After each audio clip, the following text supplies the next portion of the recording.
Muy buen día, mi nombre es Divaire Sandoval y el día de hoy les voy a estar hablando acerca de un tema que decidí titular El arte de entender el conflicto, enfocándome específicamente en cómo se presenta el conflicto en las organizaciones hoy en día.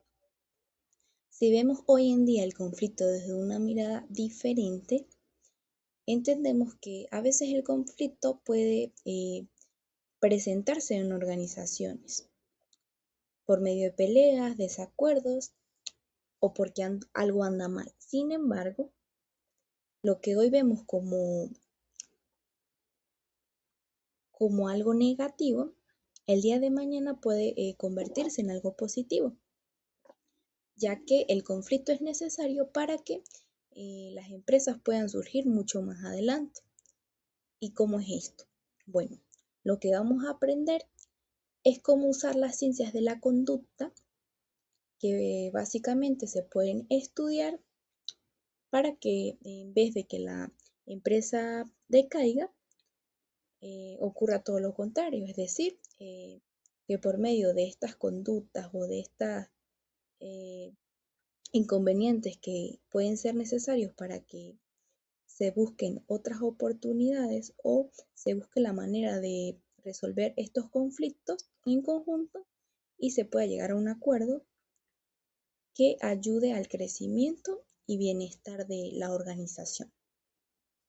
Basándonos entonces en lo que son las ciencias de la conducta, vamos a aprender un poco acerca de por qué nos comportamos como nos comportamos para que estos problemas que se presencian en ciertas organizaciones o en el día a día nos ayuden a mejorar.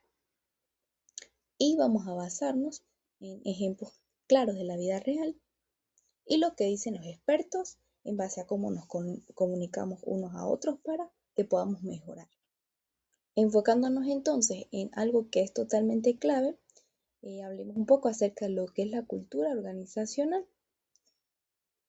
Y hablando de la cultura organizacional, sabemos o entendemos que la cultura es simplemente la forma en que se hacen las cosas aquí. Es decir, si imaginamos un ejemplo claro en donde se busca una posible solución de forma amable, en donde se busca la mediación, pero en este caso y en este ejemplo específico, el jefe es una persona difícil, que no acepta sugerencias, que es difícil de llegar a un acuerdo con él porque se deben cumplir específicamente las reglas y las propuestas que él da. Es muy difícil que éste llegue a escuchar o a tomar en cuenta las propuestas de sus propios trabajadores. De esta manera, va a ser mucho más difícil llegar a un consenso o a un acuerdo. Imaginemos entonces que el gerente de cierta empresa se llama Pedro y que exige a sus trabajadores que vendan ciertas cantidades específicas de labiales, siendo exageradas, poco probables que se vendan. Y entonces el trabajador, pongámosle que se llame Antonio, busca o intenta hacerle ver de otra forma cómo podrían ser las cosas y de qué manera podría ser mucho más beneficioso el que puedan llegar a esos números que ellos están buscando. Sin embargo, este lo amenaza, eh, no acepta sus ideas, le dice que se calle y no llegan a un acuerdo. Simplemente porque se siguen las reglas y propuestas que el gerente en este caso impone.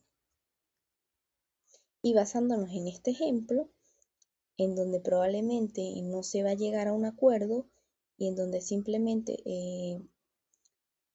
se le va a echar la culpa al trabajador o viceversa de por qué no se han logrado estas ventas, debemos en este caso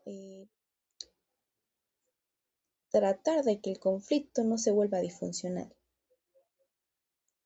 y poder incluir lo que son los diálogos apreciativos, en donde en lugar de reunirnos para echarnos la culpa o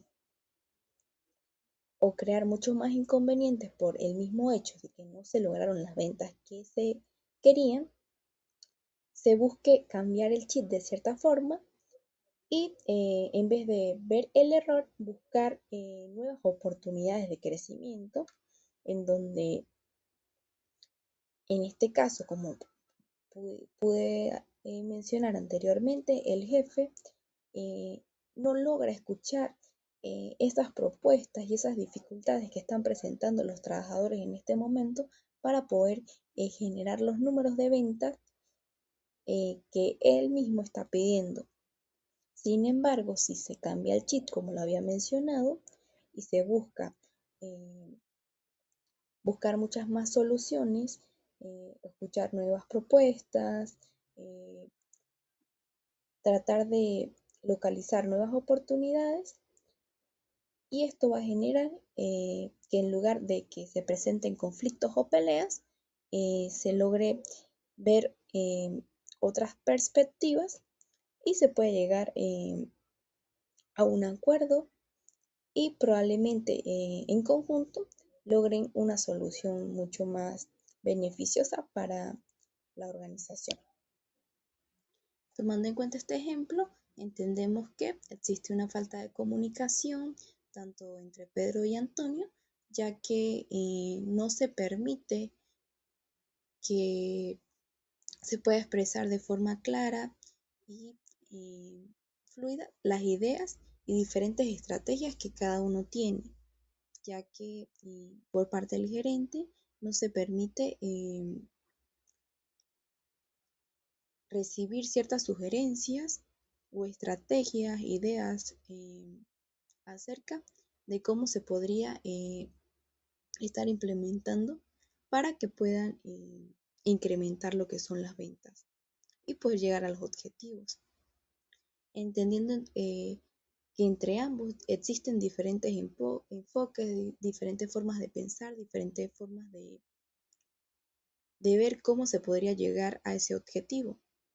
Sin embargo, si se toma en cuenta y se busca una solución entre ambos que sea compartida, se pudiese llegar a un acuerdo y se pudiese unir esas ideas y estrategias que los pudiesen conllevar a que logren obtener mejores resultados. Otro punto importante a tratar es cuál es el papel del psicólogo organizacional en una empresa o en una organización. Y esta es muchas de las preguntas que se realiza mucha gente hoy en día. Y se cree que el psicólogo simplemente está en la organización para aplicar ciertas pruebas, ya sea de selección o de habilidades, o despedir personal. Y esto está muy lejos de la realidad, ya que el psicólogo ciertamente hace evaluaciones constantes y estandarizadas, tanto psicológicas. Busca la interacción, ya que no solo se trata de despedir personal, sino de tener una buena interacción con este equipo, buscando de cierta manera el bienestar tanto emocional como productivo en la organización y de sus trabajadores. Busca la imparcialidad, ya que este psicólogo también actúa como mediador ante ciertos conflictos que se pueden presentar en el día a día en esa organización. Y promueve la colaboración, ya que facilita la conexión entre todos los miembros del equipo que hacen parte de esa organización específicamente. De esta manera, y entendiendo lo que acabo de decir, entendemos que el psicólogo, para que sea útil en una empresa, debe demostrar que conoce y que sabe realmente el negocio en donde está. Por ejemplo, en un caso de una cocina profesional en donde se encuentra, por ejemplo, un pasante llamado Juan. Este no está cumpliendo con los procedimientos debidos para la realización de los platillos y a pesar de que sus compañeros le han dicho en varias ocasiones que debe realizar ciertos procesos o que debe tener cuidado, este no hace caso y simplemente realiza las preparaciones como mejor le parece.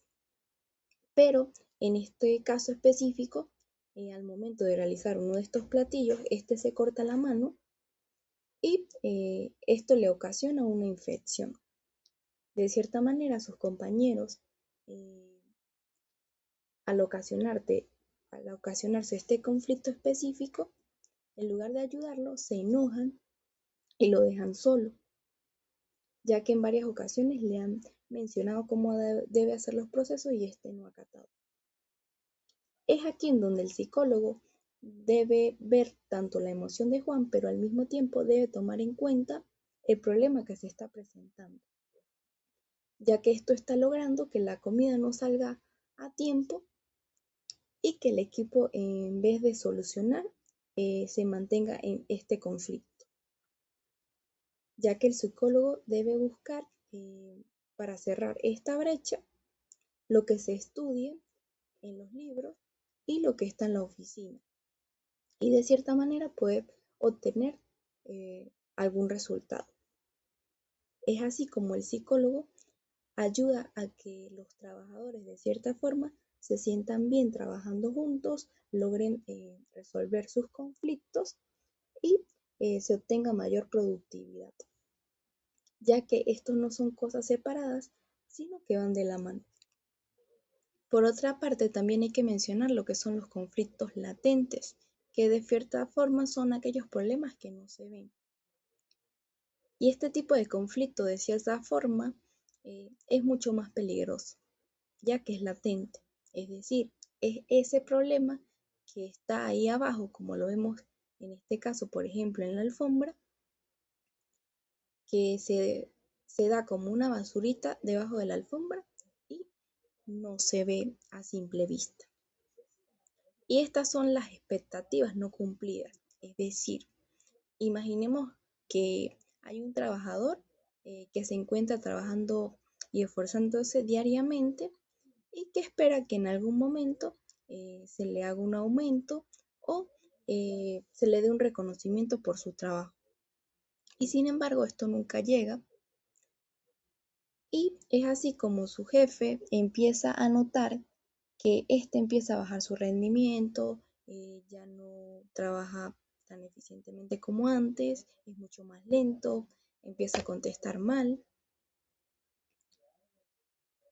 Y su jefe lo empieza a ver como alguien injusto, eh, y empieza a trabajar de forma negligente y lo hace a propósito. Y a pesar de que no es un conflicto que se va hacia la pelea o hacia los gritos, ya el daño existe y ya está hecho. Y de acuerdo al ejemplo mencionado, entonces nos preguntaremos cómo lo podemos arreglar. Y la respuesta es muy simple, con comunicación en dos vías.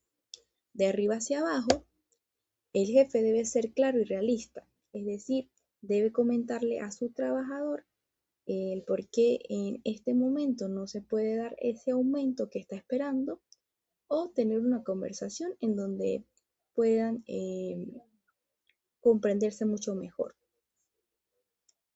Y en cuanto de abajo hacia arriba, el empleado debe sentir o debe transmitirle a su jefe en el momento en el que no se sienta cómodo o en el que considere que no está de acuerdo con algo y que lo haga sin creer que por hacer esto pueda ser despedido o que le llamen la atención, ya que si cortamos este tipo de comunicación que he mencionado, el conflicto latente va a explotar y tarde o temprano no va a tener ningún tipo de remedio. Otro de los puntos que también son claves es el papel del mediador y la ética. Cuando el problema ya explotó, necesitamos de alguien que cumpla el papel o el rol de mediador, pero hay que tomar en consideración que no todo el mundo puede ser mediador, ya que se necesita que éste aprenda y que conozca cómo manejar las emociones. Imaginemos entonces que se busca mediar una pelea y los involucrados, uno de estos empieza a llorar y el otro empieza a gritar. Si el mediador no sabe cómo controlar esta situación, todo se le va a salir de control.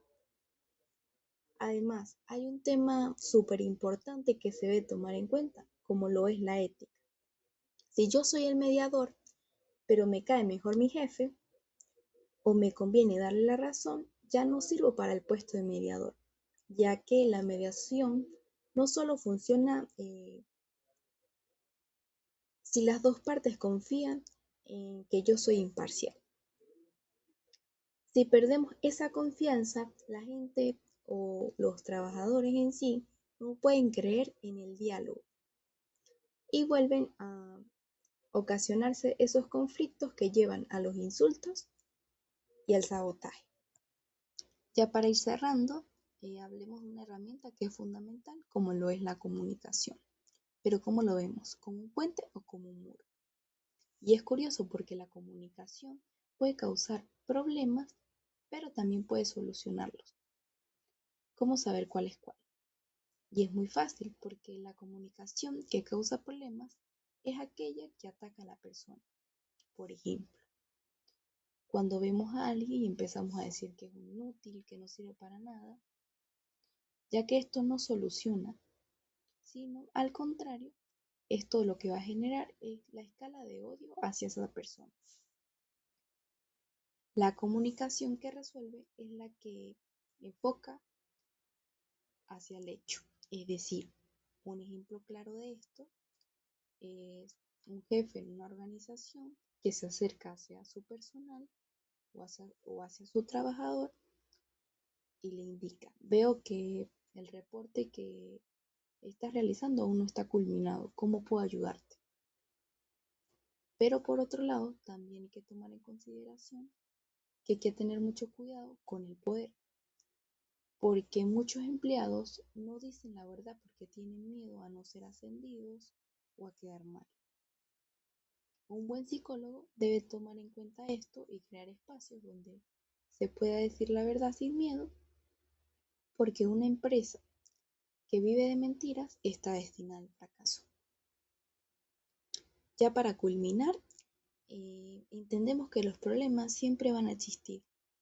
Sin embargo, hoy aprendimos que si entendemos cómo funcionan los sistemas, si nos comunicamos con honestidad y usamos técnicas como lo son la mediación y el diálogo apreciativo, podemos lograr que esos problemas se vuelvan escaleras para ser mejores cada día. Y en el caso de una organización, esta pueda funcionar de la mejor manera.